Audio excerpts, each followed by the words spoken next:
Hello,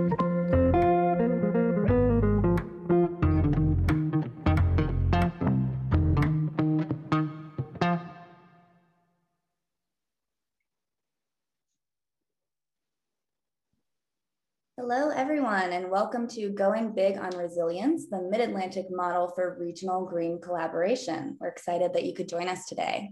I'm Lindsay Rogers, Waternow's Colorado Basin Program Manager. I'll be our session lead today, and I'm joined by my colleague, Christine Chan, who will be providing tech support.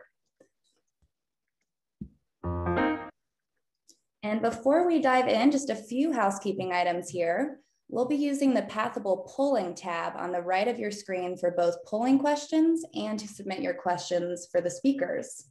You'll answer the polls in just a few minutes by clicking the green vote button, submitting your answer, and then scrolling down to the next polling question. You can also ask questions of our speakers by clicking the enter your own or vote link and submitting your questions. You can like or upvote other attendees' questions by clicking on the thumbs up icon to the left of the questions. There are a number of really helpful resources related to this session under the Files tab that I encourage you to take a look at. And you can submit your tech or logistics questions to Christine and I throughout the session using the Pathable chat feature. And lastly, a recording of this session will be available on this description page immediately following the session. And now I'd like to introduce you to today's session moderator. Nathan Boon is a senior program officer for watershed protection at the William Penn Foundation and supports science and data-driven approaches to protect and restore the Delaware River watershed. Nathan's grant portfolio includes a range of projects dealing with watershed-wide research, organizing, and advocacy, on-the-ground stormwater management, stream restoration, and forest protection, and supporting and amplifying the voices of impacted communities and outdoor recreation enthusiasts for clean water and healthy landscapes. Thank you, Lindsay, for that introduction, and thank you all for joining us today. For those of you coming to our panel straight off the conversation between Cynthia and former Mayor Michael Nutter, welcome to Philadelphia and the greater Delaware River watershed region, albeit virtually. And excited to showcase and respond to many of the themes raised in that conversation and go into more how they're reflected across our region. You know, as Lindsay mentioned, I'm with the William Penn Foundation. Appreciate the recognition from Mayor Nutter, and excited to have a role in the water resource management issues that many of us are tackling.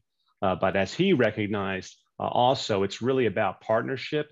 And I'm really excited to introduce you to this panel of speakers we have assembled today, who are really the ones, carrying this work forward. And I'm really excited to share with you all.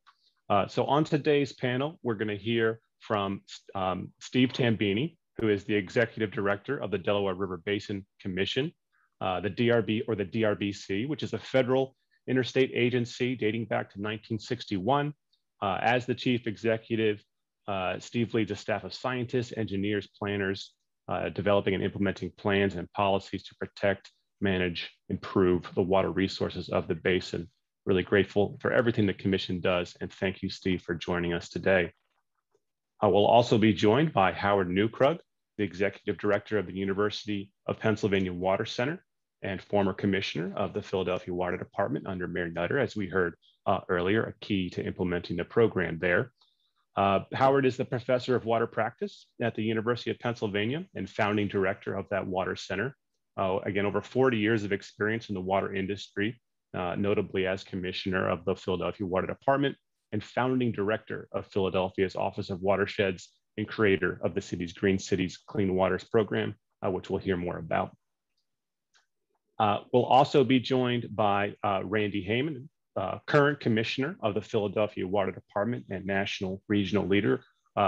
Andy was appointed in the role of Philadelphia Water Department Commissioner and CEO in June of 2019, and is currently in charge of managing all the utilities goals and a staff of about 2,000 people.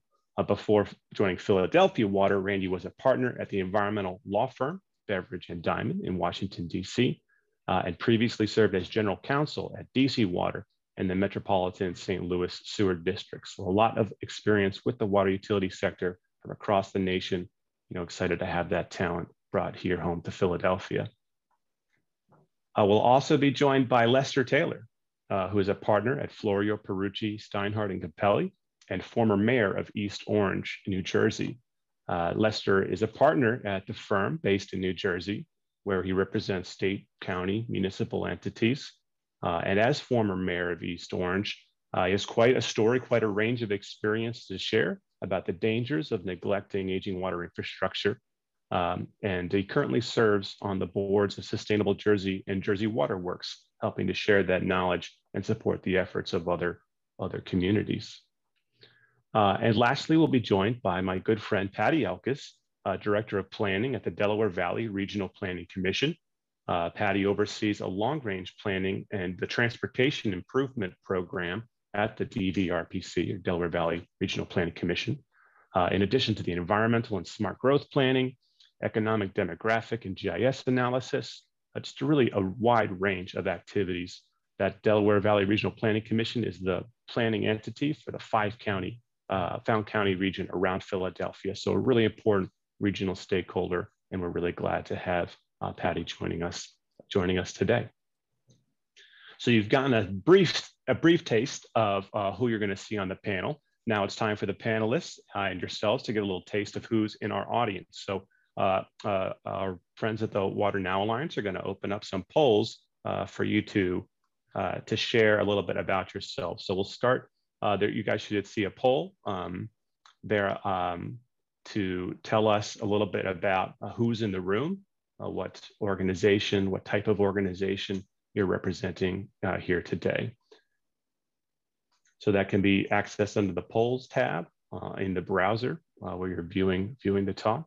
And we'll just give everyone a moment to see who's in the room with us today.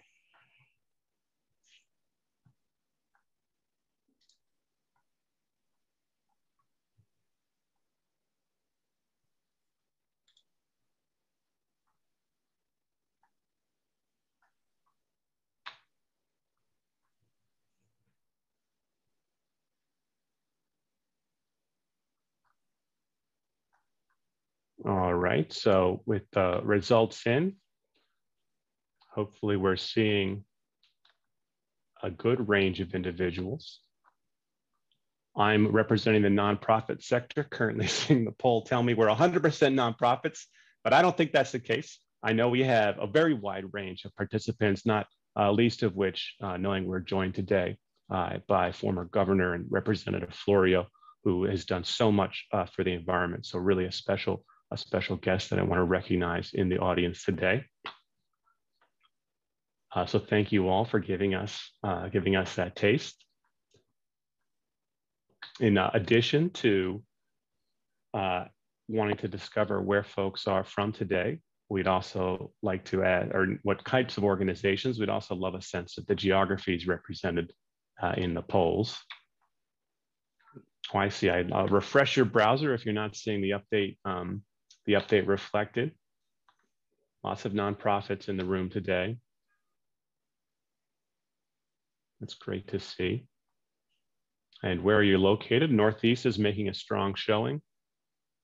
Some West Coast participants as well, welcome.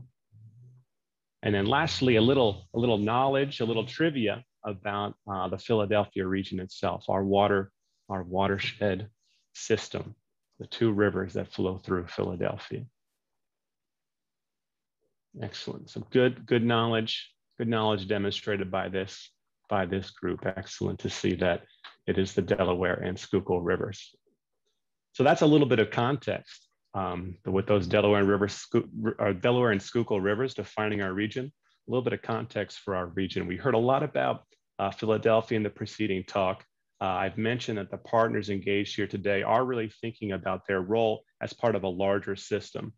And at the William Penn Foundation, we really are embracing the watershed as the logical, natural systems framework within which to think about, yes, water resource management, but also climate resiliency, adaptation, land use, and planning. This is like the natural system the boundaries that reach across political jurisdictions, and it's a really effective framework to think about how we work in partnership, to secure goals around sustainability, secure water supply, clean water supply, and healthy landscapes and outcomes for communities. So within that context, within that framework, I've invited each of the panelists to remark on how they see the water management approaches of the Delaware River Basin and what makes them unique. What really makes the Delaware River Basin stand out and unique? Thinking about the lessons and insights we're excited to bring to you all in the audience today. So I'd like to invite Howard to share some thoughts first. Well, thank you, Nathan. And first of all, you credited me with being the creator of the Green Cities Clean Waters program, and I know I put that in my resume, but in reality, and I know we have quite a few people from Philly Water on this call. I mean, you guys are incredible, and the fact that you're still there working on these issues day in and day out is just really incredible. Thank you for being there and doing so well with these programs. My career at Philly Water started in 1978, so it was a really interesting time because it was right after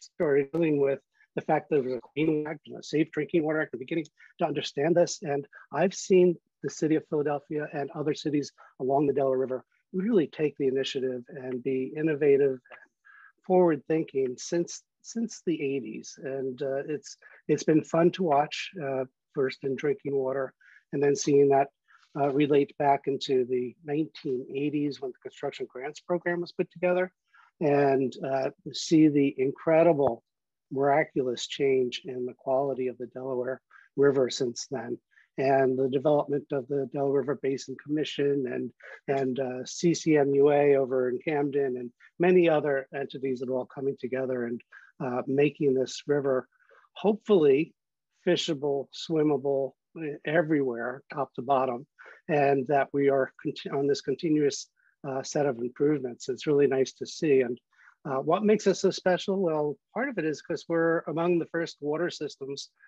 in the US, and most of our systems are from the 19th century and the 20th century. And while that may be bad when you think about, well, you need to renew, it's also incredible, this incredible legacy of assets that we have to build upon and use as a base, so that if there was no base of 3,000 miles of sewers, we would not be able to do a green infrastructure program, because you need to have the gray and the green put together. And so much of just this whole concept of innovation and working towards the next generation of water systems and people working in those systems. And why am I at Penn now? Well, I'm at Penn because I didn't feel like I was done at Philly Water. There was so much more that I wanted to do, and I'm using the Water Center as the beginning of what I consider a global hub of water systems, water utilities, wastewater utilities, private companies, and academicians from around the area, because we're really the center of innovation. We're not the only one, but we are among the 20 centers of global innovation in the world. And and I like to think of that region as from Washington, D.C. up to New York City. And you look at what we're doing, and the people that we're working with have so much knowledge and expertise and passion. And what makes this all special, Nate, is that we found a way to work together. And we found a way to collaborate. And yes, there's no small task. Yeah, there's families scuffles every now and then, but all in all, we're really, and Steve knows, and I'll talk about it, have these meetings at the Delaware River Basin Commission, and we don't always agree, but we're always there and always speaking our minds. So it's a wonderful, wonderful area. I recommend all the experts in water to move to Philadelphia and the Philadelphia region and join us in this quest.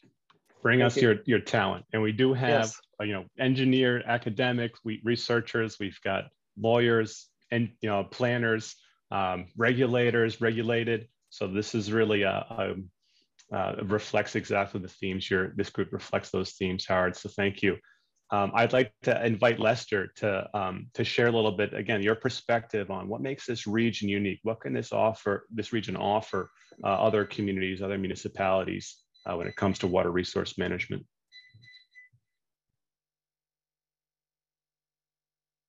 I first have to unmute myself, but as one point of order, Howard, if I do take you up on your offer and move to Philadelphia, can I still be a Giants fan? I'm still a New York Mets fan, so yes. In all seriousness, I think that from my capacity as a former mayor of East Orange, New Jersey, from 2014 to 17, second largest city in Essex County, New Jersey, neighboring Newark, New Jersey. I think the qualities that I would like to highlight about the watershed are some of its differences from my experience up in the northeastern part of the state of New Jersey, albeit a stone's throw from the Philadelphia region. And so in a very densely populated area of Northeast United States, we share so many commonalities, but yet there are so many differences that can be learned and growing from. When I first took office in East Orange, we had a number of issues with quality, affordability, equity, and sustainability. I campaigned on a platform point of improving a water utility that was in disrepair. That utility had been founded in 1903. East Orange has about 65,000 residents, predominantly African-American, upwards of 90%. And so when we look at access of, again, equity and access affordability, that was something that was very near and dear to me and my family and the community that I was elected to serve. Interestingly, the utility had underground aquifers, which weren't within the geographical boundaries of the city. They were about 10 miles away in the Livingston Short Hills area on about 2,300 acres of land that pumped about 11 to 12 million gallons of water per day. With respect to the asset, I never realized how valuable water was until I became a mayor and had many private companies offering the proverbial blank check to take it off of our hands. And in many respects, with all the resources we read about and hear about water, it's an unseen, invisible asset, so to speak. Everyone thinks that it just materializes magically through a pipe without recognizing all the other energy sources, electricity, et cetera, it takes to get that water to the tap. So we had an aging infrastructure. It needed over $20 million of infrastructure investment. The asset was running a $3 million deficit. There were misreporting of contaminant levels, a damaged reputation, a loss of customers due to a lot of these issues, and just general outcry within the community.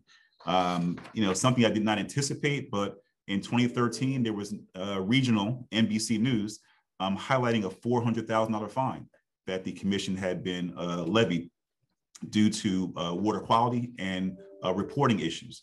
There were top officials who were indicted and went to prison in 2014 when I took office in January that year. The Attorney General's office, again, referenced a 3-year prison term.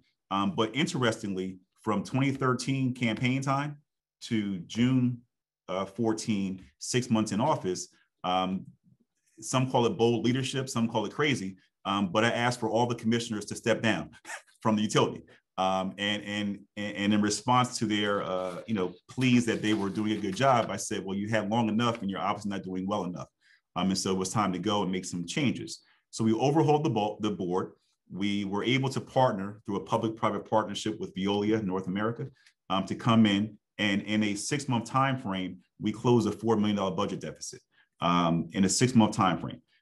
We projected 15 to 20% savings over a 3 to 5 year period, invested in capital projects, infrastructure, customer service initiatives, as well as meter reading technology.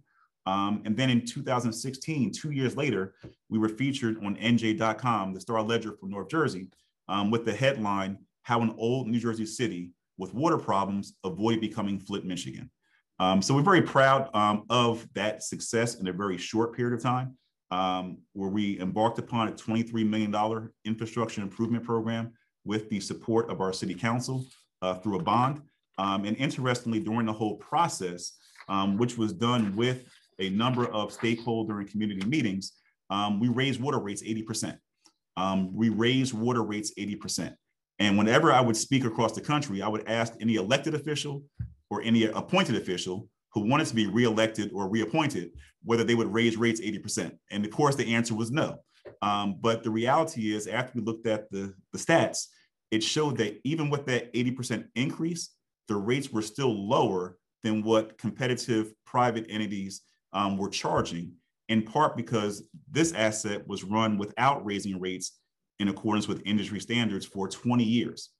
And so that contributed to the lack of investment in the quality of the infrastructure and its ability to deliver quality water, but also just exacerbated the problems that we had to fix.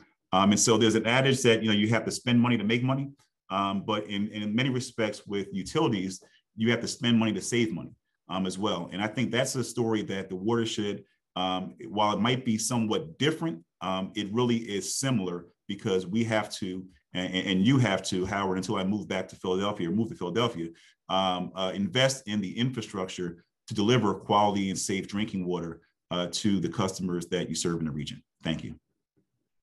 Well, thank you, Lester. Certainly important themes that we'll revisit over the course of the conversation around financing, affordability, the investments that we need to make and what those can look like.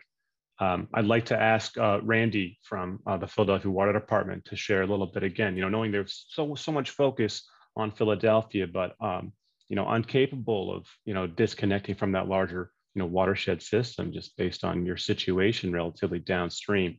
What is it about, your work and that makes the approaches that we're pioneering here in the Delaware River Basin so unique and so relevant to others? And if you could unmute yourself. I'm sorry. I just want to say thank you for having me on the panel. Basically, the Delaware River, you look at it at first, it's easy to think like it's like any other river, and it's covered by state and federal regulations, which can't be that much different than across the country.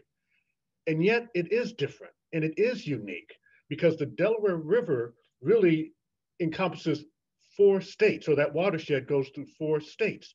And as a result, as we all know, everyone has a hand on it, everyone has a concern, everyone has an issue. And so the importance and the mastery of collaboration is so important here on the East Coast and dealing with the Delaware River. And not only that, it serves about 13 million individuals, but in all honesty, 50% of them are in New York, and 100% of them are so in the Philadelphia area. What I mean to say is 100% of Philadelphians use that river, and 50% of New Yorkers use it. And so it's a concentrated group, And one thing I found very interesting when Lester was talking was the affordability aspect of it. For so long, we've kicked the can down the road. And I'm able to speak with some experience because I was a general counsel in St. Louis, and then now I was general counsel in DC, and now I'm here. And it's the same situation. Early on, we used to have grants, and we could go to Washington and receive grants into the state government and do big projects. And then that dried up. And then the rates across the city, across the United States, we were sometimes slow to react, to bring them up to where they needed to be to maintain the system. And so it just quietly went forward. And now we're in a situation where we're getting attention. Even the president is looking at an infrastructure bill that I'm more than happy to receive, and I applaud the effort. But the bottom line is that one infusion of cash is not going to be the answer. We're going to have to change the way that we look at water, how we appreciate it, how we are funding and maintaining our system. But a big part of that is going to be circle around education. Now we deal with individuals who have the internet and all, they want to learn. They want to be able to click and learn and understand why they're paying for what they're paying for. And so a big part of what we do is going to have to be educating people. But when it comes to the Delaware River, part of that education comes through the NGOs and through their interaction and collaboration with different agencies to make sure that we're working together to come to a common goal. But again, it's difficult when you have four states involved and all the other issues and organizations under that.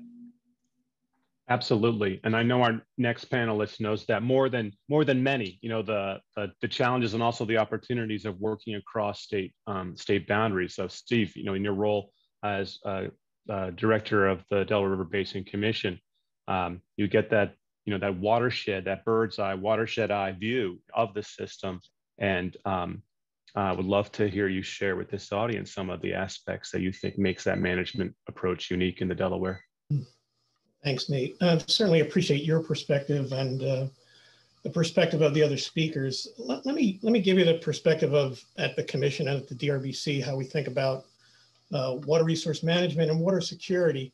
And really there's four pillars that I want to talk about: water availability, clean and healthy waters, water resiliency, and water equity.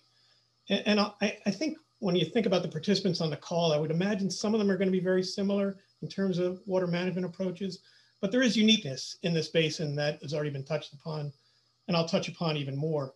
Water availability, we are blessed in the Northeast with 40 inches of rain about a year, not every year, and that's a good thing. I mean, it's good to have a sustainable, reliable resource that gets replenished.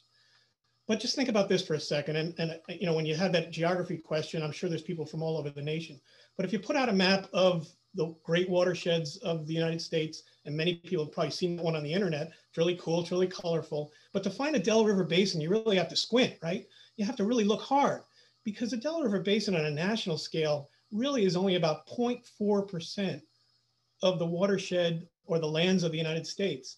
But as Randy said, the water resources provide service and resource to 13 million people, or 4% of the US population. So that's a unique thing right there. And as Randy said, it's not just about, again, having a good resource. 40 inches of rain is wonderful every year, but what are the demands? And the demands are significant. Randy talked about the fact that 50% of the water for New York City comes from the Delaware River Basin. So about 1 billion gallons a day can be sent out of the basin to New York City and to New Jersey. You might think that the major water use in the basin is public water supply. It's really not. It's for cooling water for thermoelectric energy generation.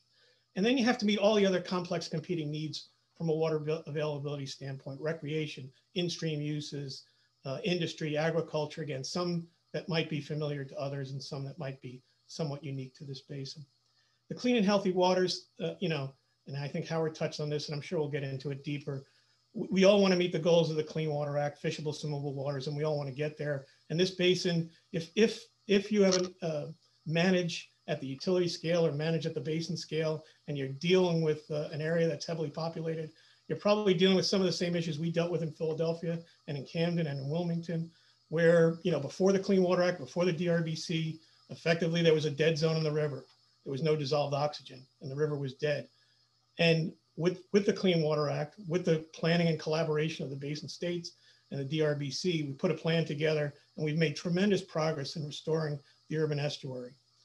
If you think of this Delaware Valley and you think of how close we are to Philadelphia and New York, you might think, well, if you're not from this area, you might think, well, that area is all paved over and it's suburban, but look behind me. That's not too far from Trenton, New Jersey. That's not too far from some of these urban areas. And it's really, surprisingly, in some cases, very forested, very rural. And the headwaters are a big contributor to exceptionally clean waters in the Delaware River Basin.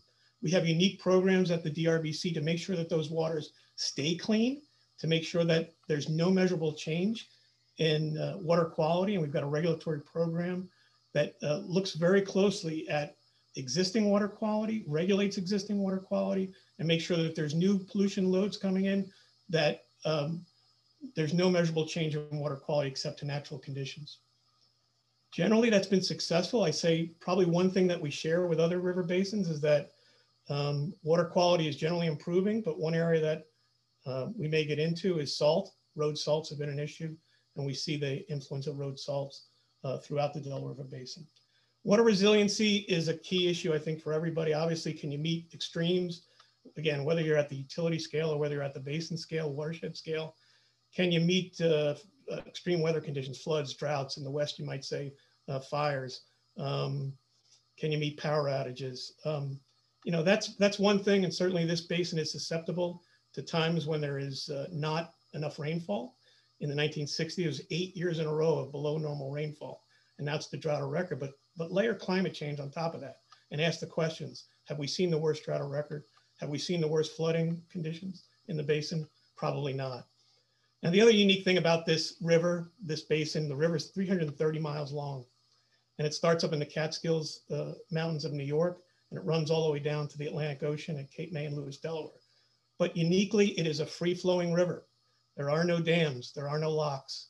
And that's wonderful from an opportunity standpoint for natural systems, but it also presents challenges because it's open to the ocean. About the first 130 miles from Cape May all the way up to Trenton, New Jersey is tidally influenced. 130 miles of that 330 miles is tidally influenced. And the only thing keeping saltwater from continuing to move up and up, potentially towards the city of Philadelphia, potentially towards other intakes, is making sure there's enough fresh water going downstream. And layer on top of that, again, climate change and sea level rise. And sea levels are going to want to push that salt further upstream. We need to ensure that we have adequate fresh water, both from natural systems and from built systems, to make sure that we can manage that freshwater flow. And finally, if everybody is not already sharing this perspective, I hope they are, and that is water equity.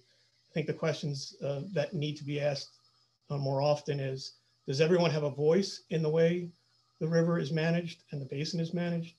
And does everyone share the benefits? And I think up until recently, we probably didn't ask those questions enough. But I know that with collaborators in the basin and with the support of the commission, we're certainly focused on water equity issues at this point as well. So that's a brief perspective of the way we look at it and some of the uniqueness of the basin. I think I'll stop there. Certainly appreciate, again, the collaboration from the partners on this call and others in the basin who help support our shared goals. No, thank you for that, Steve. I think you've laid out the big issues that we want to tackle in our conversation today for sure. You also mentioned, of course, as has of others, the multi-jurisdictional four-state dynamic of the basin. And of course, in addition to the 4 states, we have over 60 counties, sharing a significant portion of the basin, some 400 plus municipalities. And so really excited to have Patty Elkis here with that regional planning perspective, working with many of those local jurisdictions for coordinated regional approaches. Patty, I'd love to invite your thoughts about what it is you think our region has to offer and lift up for others in thinking about these issues of water resource management and how, of course, land use, like regional planning decisions, impact water quality and supply. Okay, great.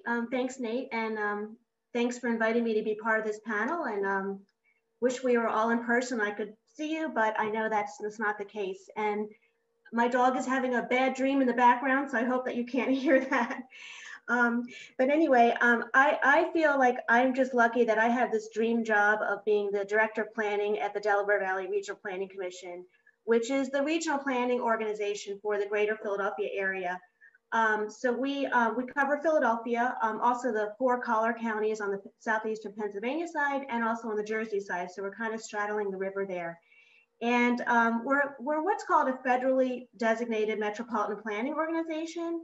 And that's important because that gives us the authority to have what's called the TIP, the Transportation Improvement Program, which is basically the capital improvement program for how we spend transportation dollars in our region. And we develop a long-range plan that's a really holistic, comprehensive look at the region that tells us how we want to spend those transportation dollars. And that's about $2 billion a year, which may sound like a lot of money, but it's actually only half of what's really needed. And I know that everyone can relate to that on the water infrastructure side too. So while we're developing this long-range plan, we're not just looking at transportation. We're looking at land use. We're looking at smart growth. We're looking at protecting the environment and promoting resiliency. We're looking at making sure we maintain our strong economy. And we're looking at a multimodal transportation system too. And so we do that working very closely with all of our partners. And Nate and others are talking about, different levels of government. So within our region, we have 352 municipalities that all have their own land use control. In the whole basin, there's 800. So it's really hard to kind of coordinate so many municipalities that are all doing their own land use control. We thought we had it tough, 352, but 800 is an extra challenge. And I guess that's kind of like, if I'll move on to maybe what's unique and what's maybe different in our region versus others. And I think having so many municipalities with their own control of land use, I don't think it's entirely unique across the country, but it is definitely a challenge to coordinate with all those municipalities. And they range in size from City of Philadelphia with almost 1.6 million to literally, we have some communities that are golf course communities that have 9 residents, as crazy as that sounds. So there's a big range there, and they all have to do certain things. So we try to coordinate them and help them do those things. You know, our region is old. We've got the Liberty Bell, we've got Independence Hall. We're old, we have old infrastructure. And I know, again, that is not unique, but it is an extra challenge because a lot of that infrastructure needs updating and there's not enough money to improve it. You know, the Delaware River itself has improved, thank goodness, but we have many, many, many miles of streams on both sides of the Delaware River that are not meeting they're not meeting their water quality standards. And in fact, a lot of them, in terms of the percent meeting or attaining those standards, is going down instead of up. So that's a huge challenge. And because we're an older area, we also have a lot of development that was developed before stormwater management regulations were put into place. So we don't have any stormwater management. And that's another challenge for how to manage that water when sometimes there's not even much room to build those BMPs. Finally, I think on a plus side, we have a lot of really highly qualified nonprofits that are very engaged in water quality that are working on these issues. So in terms of what we have in common with other areas, I think we're all struggling to pay for the projects that we know that we need to do. We are all struggling to get people to not take water for granted. When it comes out of the faucet clean, it's easy to take for granted when there's so many other things going on in the world, but it's something that we shouldn't take for granted. And I'm sure we'll talk more about that later. And then again, we're just struggling to coordinate with all the different players, the municipalities, the counties, the states, the nonprofits, the utilities. We have so many different entities working on these issues that it's really important to coordinate, because if we don't, we might be duplicating efforts. We might be stepping on each other's toes. We might be working in opposition. And also, if we don't coordinate, then we're not leveraging each other's strengths. And we basically know that there's so much work to be done that we need to kind of coordinate to all row in the same direction and all do our own part, and you know, lean on each other for what we're good at and lean on someone else for what they're good at so that we can get more done. Well, thanks for that, Patty. I think, again, that's in the spirit of what each of us is striving for as we think about collaboration and partnership in this region. So to kind of be, you know, moving into the conversation, one of the topics I wanted to make sure we got a chance to spend some time on today, you know, addresses, you know, this question of how can we think about equity and think about who's benefiting from the investments we're making in our watershed system and our water infrastructure. And there's multiple facets to that question. One which I wanted to kind of begin with here is to look specifically at the role of nature-based solutions. You know, building on what some of Mayor Nutter was speaking about in his previous comments, looking specifically at, you know, Philadelphia as a case study in effect, but how can green stormwater infrastructure, how can other, you know, nature-based solutions support community benefits in ways that are, you know, important for this water resource management? And there are, you know, many beneficiaries. You hear green stormwater infrastructure, you know, greenies like me talk about it as a cure for everything. But, you know, there are many dimensions, right, of co-benefit. And I'd love to just hear the ones that resonate most with you, from green space to cooling to workforce, you know, a little bit on the role. How can nature-based solutions have a role in water resource management approach? So I'd like to invite, you know, Howard, if you could share some thoughts first, knowing your role with the Green City Clean Waters Plan in Philadelphia. Well, thank you. And very much so, the whole basis of going with the Green City Clean Waters Plan was for equity and for support, particularly in our lower income, underserved communities in Philadelphia. And there are a number of different, ways to look at this in terms of equity and the co-benefits of doing green infrastructure. And I think Nate, you mentioned them very well, whether it's a heat island effect that you're reducing because you're planting trees, or one of many different opportunities that one has to manage with job creation. But to change that a little bit and change that to recognize that green cities, clean waters cannot on its own change the world or even change communities. It takes, and Randy probably talked to this very well. It's cooperation among different agencies. A simple one is, how does the water department, the streets department work together to, as water wants to go in and put green infrastructure in? How does that fit in with what the streets department is looking to do? How does it fit in with what the city planning department is looking to do? How does it deal with the issues that are, where I may sit, so passionate about green infrastructure? What does that mean to people who live on a certain block in a certain place, and what their needs are, and how do the two align with each other? And with there, I'm thinking about like, speaking to people in the neighborhood here in West Philadelphia, what's the issues? Crime, jobs, poverty, education, schools, fire department services, and other things like that. So the real question that comes out from all this is, how do you integrate this? How do you integrate green infrastructure so it doesn't become just a water thing, but becomes something that is part of the way a city lives and how it maintains itself and how it works together? And it's the direction that I think most cities are going to be moving in, but we haven't really figured it out yet. How you become a smart city and spend your money in a way that you leverage services in different communities and listen to community, understand what their needs are, and provide the services that are needed. And every time you can do that and you can keep a gallon of water out of the sewer, I'm really happy. You mentioned, Randy, and I'd love to kind of build a bridge to you and your experiences here.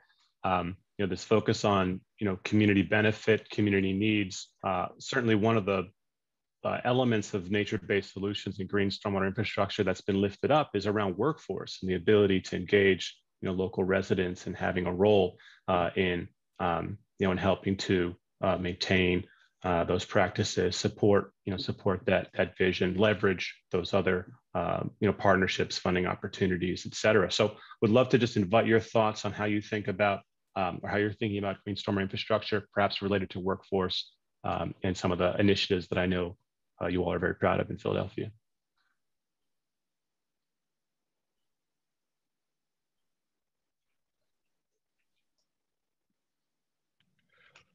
Well, Nate, you bring up a very important part of the Green Initiative. And I want to just add something else to the table as far as my background. When I was the general counsel in St. Louis, they wanted to bring in green infrastructure. And it was looked at as being a weird science. And we still had to argue to get there. But we did. And we were successful in implementing and bringing in green infrastructure as part of our consent decree. And then in DC, they said, wait a minute. When we signed in '98, you didn't allow green infrastructure. Now we want the benefit of this. And so I was part of modifying their consent decree to allow for green infrastructure. So I've seen the pendulum swing, back and forth. Now in DC, one thing that they did, they made a point that if you're going to have green infrastructure, you're going to have to hire DC citizens. Okay, so they made it part of the program. And in Philadelphia, we're very sensitive to this. The thing we have to realize is that the green infrastructure is not just what it does with the water, and Howard touched upon this. It's also that it does bring some economic viability to the community, in that people can be trained to maintain those systems. That this is going to be a workforce that will continue for years on. But there is a need for training. And for some individuals, it might be their first inroads into working with the utility. And so they may very well start with those jobs and then go on to something else with the utility.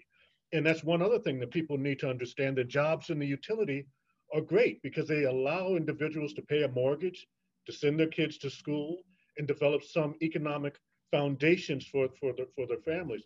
But the bottom line is, green infrastructure, one, we want to make sure that we're placing the items and the tools in an equitable fashion so that everyone has an opportunity to benefit from this. Because once you have a green infrastructure in your neighborhood, what happens is it, one, helps to decrease the urban heat islands that we talk about. Number two, it makes for a more livable environment for the individuals. And also too, functioning wise, it turns around that over the last 10 years, we've had over about 3,000 green infrastructure tools that have eliminated or have stopped $2.1 billion gallons of runoff. 2.1 billion gallons of runoff. So they are significant in what they do. Even though the gray is still part of the Green City Clean Waters program, the green part is active and does do a great job in what it does. But the bottom line is we want to make sure that people understand that it plays an economic part in the city, that we want people to be trained to work with us in maintaining those systems. And I think, again, it's a great way to someone get their foot wet in working with utilities. I appreciate that, Randy, and to invite some thoughts from Lester here in a moment, and perhaps some additional thoughts from yourselves, like that idea of that being a point of entry, right, to a successful career trajectory, in the utility, in this water resource management space, I think is really important. And raises for me the other aspect of workforce, really around leadership, and just how important leadership is, inclusive leadership, effective leadership. And so, Lester, I know you had these really unique and challenging experiences, seeing what leadership or a lack of leadership can do, and how it can hinder the mission of a water utility, a water city's needs around infrastructure. So I'd love to invite your thoughts on the importance of leadership, how support for leaderships, emerging leaders can help us sustain the positive momentum we have in this region. Sure. Well, thank you, Nate. I mean, I think I would be remiss if I didn't highlight the leadership of Mayor Baraka in Newark, New Jersey, with the support of the county executive, Joe DiVincenzo, with their systemic lead line replacement they've been working on in the past year or two. I think that's an example of leadership at the local level, where there may be an absence, not just of will, I'm not saying that, but of the financing to be able to accomplish some of these initiatives to provide access to safe, clean drinking water. I'm reminded of a book, Drawdown, I kind of perused a few years ago by Paul Hawken, and he referenced that one of the cheapest ways to kind of increase our and improve our system is to address leakage. In the U.S. system, a large percentage of water loss is just through mere leakage. And we look at urban areas, I think it's around 1/6 was the stat, around 1/6 of the water supply is lost from point A to B, C, D through not major gaping holes, but small cracks and leaks in our system. But when you get to urban areas, it's as high as 50%. So that affects the quality of water. It affects the pricing of water. So to Randy's point about creating jobs, in most of our urban areas, whether folks are rich or poor, they live in multi-family dwellings, apartment buildings, et cetera. Most of those are older construction. And so you're dealing with issues of sustainability, of older pipes and materials.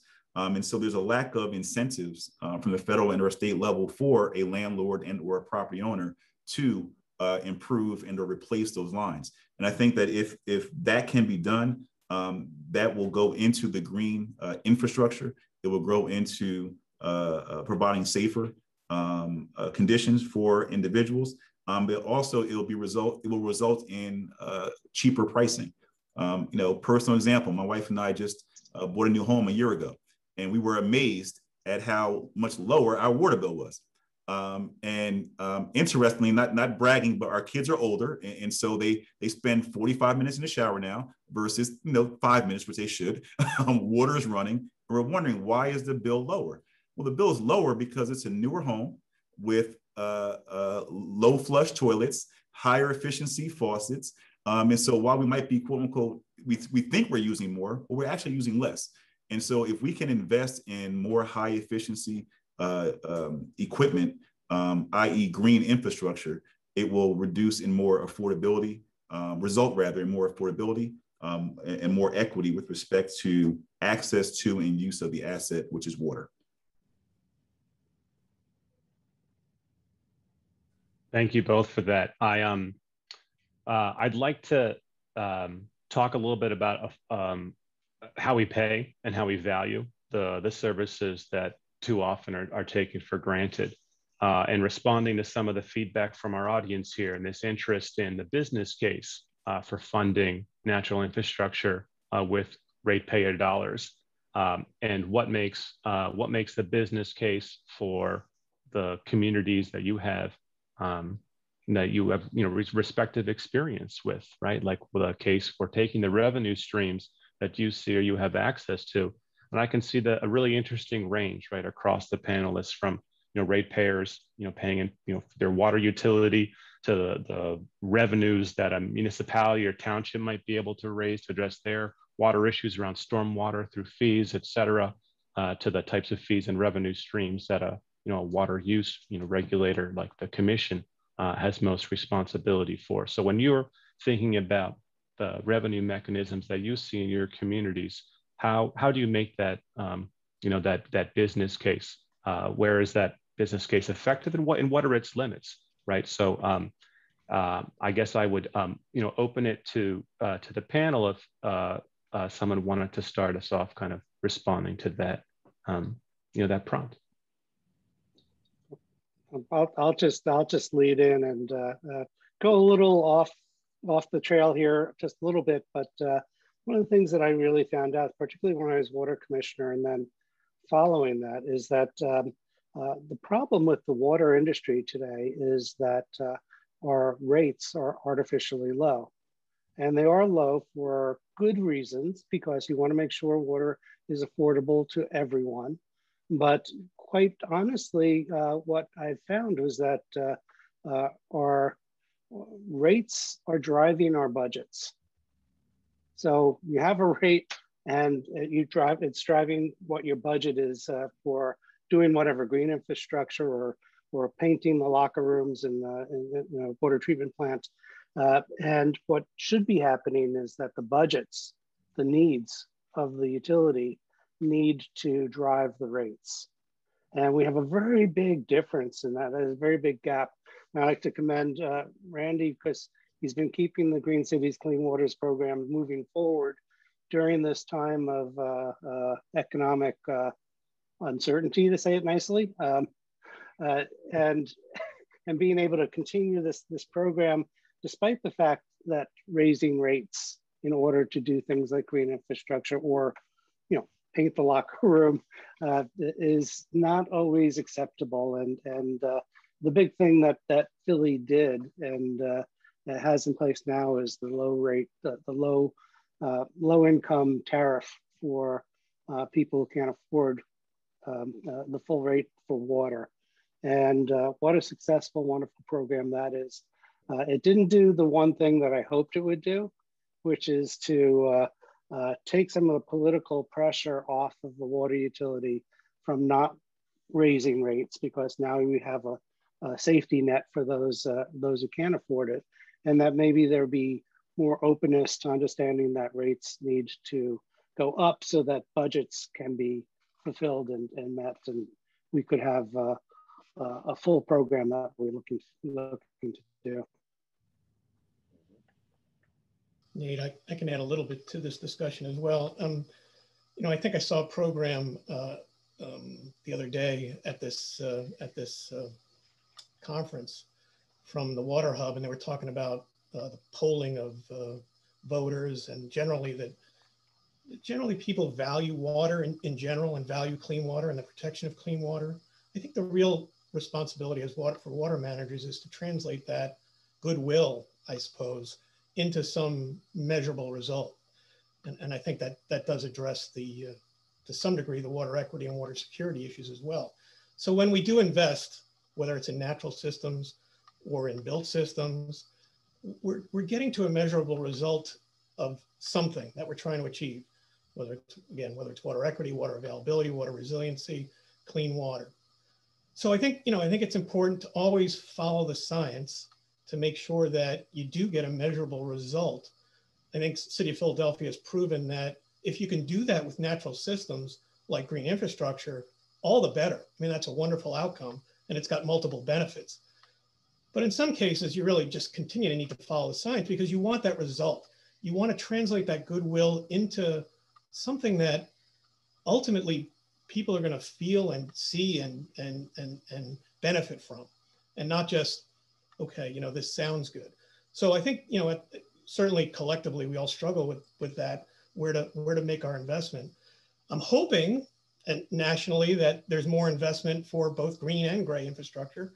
I think we see some hope of that on the horizon, although every day seems like a new adventure in terms of where infrastructure funding may go.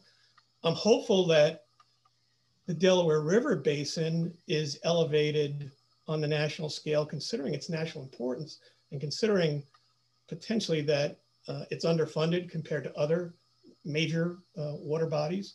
So, I think they're all interconnected, but I think it goes beyond just funding of natural systems. There's no question that the work that William Penn Foundation and the NGOs that have done on advancing improvements in natural systems will certainly have benefit for the basin. But we also need to make sure that we follow the science. And if there's solutions that are built system solutions, if we're trying to address flood protection and we're only focused on natural systems and the solution is something else, we ought to get a result. We need to get a result that is beneficial to those who trust us with that responsibility. I hear that, Steve, and appreciate, again, the role you have looking at the system in the conversations you're in, or with those management discussions, with those plain discussions. I'd like to zoom into the county and municipal landscape a little bit more with a question for you, Patty, just a chance to respond a little bit to some of these themes, knowing that the range of communities that the Delaware Valley Regional Planning Commission works with exhibit varying levels of capacity to do the case making, do the planning, to holistically look at the issues that Steve raised from natural infrastructure, built infrastructure perspectives. How have you found the experience of trying to work with them, providing that technical assistance and connect that stakeholder community to the resources they need to make these decisions? Yeah, that's a big loaded question. And so I could talk for 2 hours on that, but I think what I'm going to do is focus on a project that we have underway right now that we're grateful for funding from William Penn Foundation, called the Water Table. And the idea is to bring the three sectors together, the government sector, the nonprofit conservation sector, and the water user sector together, again, to that idea of everyone rowing in the same direction. And the idea behind the Water Table is that everyone is not being convened, and we need to understand where we're all coming from, get to know each other better, and build those relationships, because all of the resources are needed. But part of the project was also interviewing 55 plus organizations representing those sectors, and understanding what the perceptions of each other are and what the misconceptions are, so that we can overcome them, so that we can work together and help each other out. And I just want to point out some of those impressions and misconceptions, because that was the starting point for how we have to get over that to then work together. And so, for example, for nonprofits, people agreed that nonprofits are champions of water quality, and they have a lot of expertise. But the less positive impression was that they chase the money and that they compete with each other. For governments, the impression was that there are definitely expert people there that care about water quality, but the overall idea was that a lot of municipalities, with exception of the city of Philadelphia, which has such a strong water department, but many of them are just low capacity and they just don't have the ability to manage water resources in the way that the city of Philadelphia does. And again, within our region itself, city of Philadelphia and then 351 other municipalities that are much smaller, and just that they don't have the staff, they don't have the expertise. And then for the water user sector, and by that I mean the utilities, consumptive users, energy, maritime industry, the consultants that serve them. The impression was that they, again, have a lot of expertise and knowledge and concern, but one of the less positive perceptions was that they're purely profit driven. And again, when we tested those, impressions, misconceptions, how to correct them, for example, the water user people, the utilities said, well, they're not purely profit driven. They really do care about the community and they want to invest in it and make it better. For governments, when we tested the misconception about their lack of capacity, lack of ability to do certain things, we also came to better understand that the governments, that, when they say something cannot be done, it's not for lack of wishing it to be done, but it can be lack of expertise and authority and jurisdiction and ability to do that. And then for the nonprofits, the misconception about them was that, that they're much more than a bunch of volunteers. They're actually quite sophisticated. So I guess all of this is to say that there's, we need to all work together, all three sectors, and this water table project is really focused on bringing those three sectors together to build that understanding, overcome those misconceptions, and then again, build on each other's strengths and be able to, move together and move the needle on improving water quality. Oh, thank you, Patty. I think we've raised up, we've heard it invoked in a few different instances. The both the issue of capacity and what does it mean to bring all available resources to the question, and how those resources can span across traditional divides between government, non-government, non-for-profit, and for-profit agencies. As a funder in the nonprofit sector, I'd like to lift up the role that nonprofit organizations have played in each of your respective efforts for a moment. Knowing that for example, the charge, the needs around education, Randy, that you mentioned earlier, have been a place where nonprofit organizations have perhaps helped to plug in, helped to carry the message forward. Seeing that happen at a local scale in Philadelphia. Also, Steve, seeing that happen at the DRBC and the role of the commission with the Our Shared Waters initiative, other kind of outreach efforts. So if I could invite Randy and Steve to respond, if you would, to how that relationship has been constructive, in the education, and certainly other thoughts from our other panelists would be welcome about how instances where the nonprofit, relationship has been constructive and in ways that are, again, replicable and relevant for others. I'll jump in. The relationship has been extremely beneficial for Philadelphia Water and for the community. For too long, the water utilities have behaved as if it's still 1930, as far as the way we raise our rates, as far as the way we discuss it publicly. And we have to understand it's not your mom and pa utility anymore. That is now 2021. And so the expectation is people want to be educated. You can't just go in and has the executive director and say the rates are going to be X. Those days are gone. You have to explain why that's going to happen. And what we've gone too long, the utilities underground, the plants are behind fences. We have to electronically open the door and educate people and let them come in and see why we're asking for the increase. I think once we do that, with the help of the nonprofits, with the dedication towards education, we'll have a situation where people will understand. And Howard hit a great point. Rates go up, just like they do for your cable TV and everything else. What we need to do is make sure that we have a safety net for the least amongst us. And in Philadelphia, we have a big heart, and we did start the TAP, the Tier Assistance Program, that allows for you to pay a set amount based on your income. And so that allows people to have some security. But outside of that, rates go up just like they do for your TV, for your cable, and for gas and other items and all. We need to be reasonable about it. But at the same time, if you had a crack in your foundation of your house, you would have to repair it for the safety and security and health of your family. And a lot of that's the same with our utilities. Let me add my perspective on the relationship, and I think it's been beneficial for the commission, and certainly more so beneficial for the basin. The commission, for those who don't know, my commissioners are the 4 governors of the 4 basin states and a representative from the federal government, the division commander of the North Atlantic Division of the Army Corps. We can do big things. We have done big things for the benefit of this basin over our 60-year history, but we don't do everything.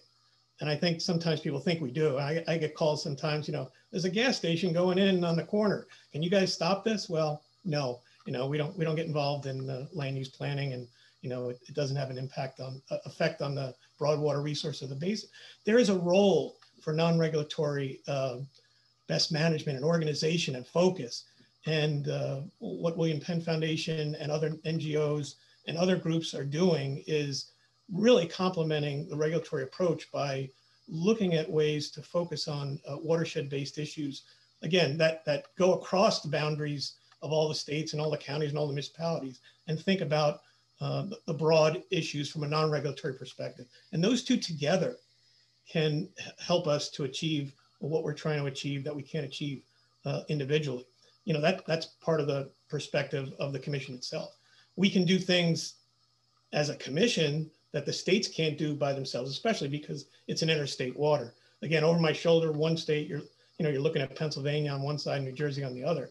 If they each didn't decide to work with us to set water quality standards, we wouldn't achieve anything. But the relationship with the NGO community has been great. The support from the NGO community to make awareness of the water issues and the value of water issues. Nate touched upon Our Shared Waters. It's a program that we're working with on the William Penn Foundation to make sure that people understand the watershed, the value of the resource, and the ties between the resource and then how people use that resource. So I think it's been a great collaboration, and I'd like to see more of it. Again, I'd like to open up the umbrella wider to all the water security issues. Patty touched on water quality. There is a heavy focus on water quality, but to get water security, we need water availability, water resiliency, and water equity as well. And we need to work on that collectively, not just on water quality issues. Nate, if I can just add, and I think Randy touched on a key issue about education and comparing water to the cable bill, the phone bill, now I guess the streaming bill for your streaming services, but they all go up every year. But because water is that invisible asset, it's behind the fence and hidden somewhere either underground or in a silo, people don't necessarily see what it takes to deliver it to the tap. From our experience when I was mayor of East Orange, we were very candid and upfront with our constituents about those examples. And not to say that they were happy, but they understood why the rates had to be increased to reinvest in the infrastructure to continue to produce not just the same level, but a heightened level of quantity as well as quality of the water. And I think that, again, Randy, again, another ingenious comment when he talked about jobs earlier. I'm always reminded of the March on Washington, which wasn't just for equality, it was for jobs. And so if you really want to resonate with people to invest in something, particularly with, and I'm not sure if it was Steve or Howard who mentioned that, in the industry, folks are aging out, the engineers, the folks in the field, the utility crews. And so we have to really create a whole new workforce in order to service us. I'm always guided by the principle that if we tell folks the most important ingredient in beer is water, they will want to invest in water. But at the same time, if we talk about jobs and create those jobs, we will then strengthen that pipeline from high school to college to career, but also be investing in and enhancing our infrastructure throughout our states in our country. Thank you for that, Lester. And let me just use that, stay with that thought for a moment to kind of close us out. I think part of what that also recognizes these points, also recognizes is the strength of not just the, the natural infrastructure, natural capital we have, but the human capital that we have and need to marshal in the basin. That needs to be an effort that cuts across sectors, including both government and non-governmental, harnesses, right? Like all the energies and all the, the skills and expertise we have available to us. We have a moment here. We've got the Biden administration calling for a new civilian climate corps. The Delaware River Basin, with our interjurisdictional partnerships, is primed to be the pilot region to execute that work with successful models across urban and rural reaches. And I think that is a pathway that's a moment that we can all lead into and build on, the relationships that we've already cemented. Just really recognizing that the role for people, the role for engagement and more equitable outcomes that focus can bring us. So I want to appreciate everyone once again for participating on this panel. There's so many more topics we could go into, and I hope to re-engage with you in additional forums and new forums and continue the conversation with you all and with the Water Now Alliance. A huge thank you to Nate, Steve, Howard, Randy, Lester, and Patty for this excellent discussion today. Thank you for your dedication in advancing smart and collaborative water solutions in your region. I only wish we had another hour or two for this discussion. I know we could have gone on, but fortunately, Water Now is planning to host our annual summit in Philadelphia this time next year, spring 2022, at the University of Pennsylvania and in collaboration with Howard and the Water Center at Penn. So I hope we'll have all of our wonderful speakers today back to update us on the efforts that we've been talking about. I'd also like to take this opportunity to thank all of our attendees for your participation and of course our sponsors who made this event possible. And coming up next, we hope you'll join us in just a few minutes for one of our concurrent sessions, Green Stormwater Infrastructure Success Stories from around the country, or East meets West, on-site reuse and water use efficiency. And following those sessions, you can join one of our virtual lobbies to connect one-on-one with our sponsors and to be entered to win raffle prizes. Thank you again, and I hope we'll see you all at the next sessions.